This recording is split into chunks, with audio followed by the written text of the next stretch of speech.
Hello, good people of the world. I know they're still out there. Anyhow, I wanted to talk about this girl that was found dead in the river up in the mountains. All right, so at the time, there was a lot of women being found in the rivers, okay, up there. Something's wrong with the White Mountains, okay? Everybody's like, oh, it's so beautiful. It's so beautiful. Yes, it's a sacred place, but the people that go up there, something's wrong, okay? Something's definitely wrong.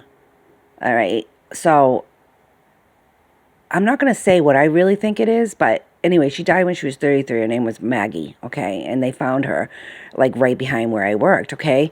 So, um, River Green is where I worked, okay? So the girl that was um, she was the front desk supervisor. She didn't even know. She's like, oh, let's go for a walk. So we go for a walk and we're going along in the river, and I told her about the girl Maggie, right? And she didn't even know. She was like, oh, I didn't know that. I said, yeah, they found her like right here. And she was like, oh my God. I was like, you didn't know that? She's like, no. I was like, oh. Anyways, so when I worked there, I had to work there at night, and it's like set in back of the other rich. It's a smaller place, but what happened was like they built all the huge, beautiful ones like all around this one, so it kind of blocked out their view and stuff, and kind of like took over that whole area. And so it's kind of set back and it's kind of scary.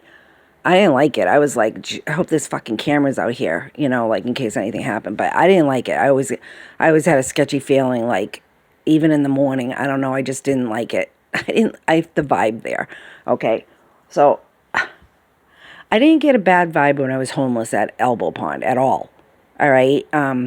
For some reason, I felt protected at that area. I don't know why. It was weird. There's a gun range there, and some, I don't know. I shouldn't call them names, but they say yahoos, like they call them yahoos, the ones that like want to shoot up shit at night, and they were actually shooting guns at night. All right, for like a freaking hour in the dark. And I was like, oh, I guess this is a normal thing up here, because obviously the police don't care about the freaking laws.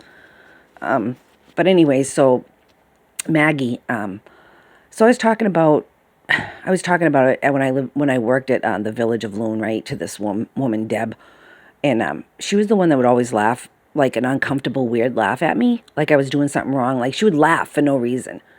Like I'd say something, she'd like, and I was like, oh, I don't know. It's a weird. I don't know how to describe that, but anyway, she's also the one that told me that they were going to arrest her in Campton or Thornton for not paying her electric bill or something. Like she was going to get arrested. I was like, they can't do that. I was like, so I was kind of like starting to be wary of her, but she's probably the one that said shit about me, because somebody told them that like I went on my break and I wasn't like taking my breaks at the proper time or whatever. Who knows? I don't really care. I don't really care. I don't play head games with people's jobs. But up there they do. Really bad, okay? And all these people have like histories, all right? Like whatever. I won't get into that again. But anyways, Maggie, so I was talking about it, right? And this woman, she's like, well, I saw that woman. And this woman had a cleaning service, okay? And I don't know. I think there's an entity up there that knows something more, and I think they don't want any bad publicity up there because it's a tourist area. You can't have you can't have them saying, "Oh, there's some serial killer up in the mountains," you know, that target women. But I was thinking the profile was like blonde hair and blue eyes, right? Because that's what Mara had, and the other woman that they found in Ossipee. And so Maggie really didn't fit that description, but she died when she got killed or died or whatever she did. And they found her like laying on an iceberg, like, because it was in the winter down at the river. So I don't know. They always say like, whenever something happens, right, they always say, oh, it was some kind of like mental issue or a drug issue or blah, blah, blah, blah, blah, right? But then you never hear another fucking damn thing about it. So was she like some kind of weird sacrifice because there's like 33. Why is these people, why is it always 33? The number 33. That's another thing. A lot of people die, it's 33. So, I don't know. The girls at the Village of Loon, not saying anything bad about pagan people, but the girls, they were like, oh yeah, we're all pagan. We're all pagan. And then the one lady that told me that she got, she was saying, oh yeah, she had what are those called? The emblem of the witch on the back, like the pentagram. And she's like, yeah, everybody thinks I'm a witch. And I was like, oh my God.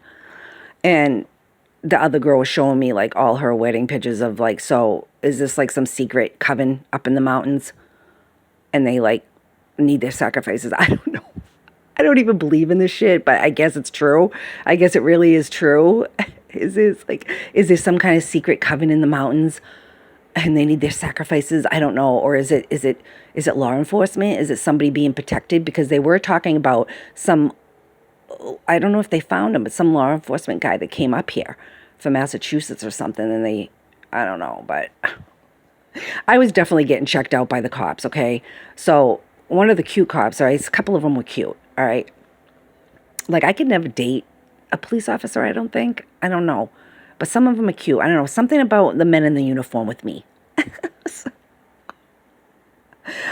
So it's a cute officer, right? And he's like sitting out in front where the morgue thing is, like they put the dead bodies in there for the winter so they can bury them in the spring or something, right? I actually saw that happen. That was really creepy. So I lived right across. I could see like the morgue where I live, right at the cemetery. I could see like right out my bedroom window where I laid in my bed is like right directly across from the morgue. So I was like, so he's sitting there and there's like, I filmed the butterflies and stuff, right? So I'm watching him and he's just sitting there for a while. And then I go and get my camera to film the butterfly. I wasn't filming him. I was going to film the butterfly. But as soon as he saw me coming out with my camera, he laughed and then he waved. And a couple of them look like brothers. Like a couple of them look the same. It was weird. It was like there was like two cops that looked the same. I don't know if they were brothers. Like there's a bunch of them that look the same up there. But the ones I met were okay.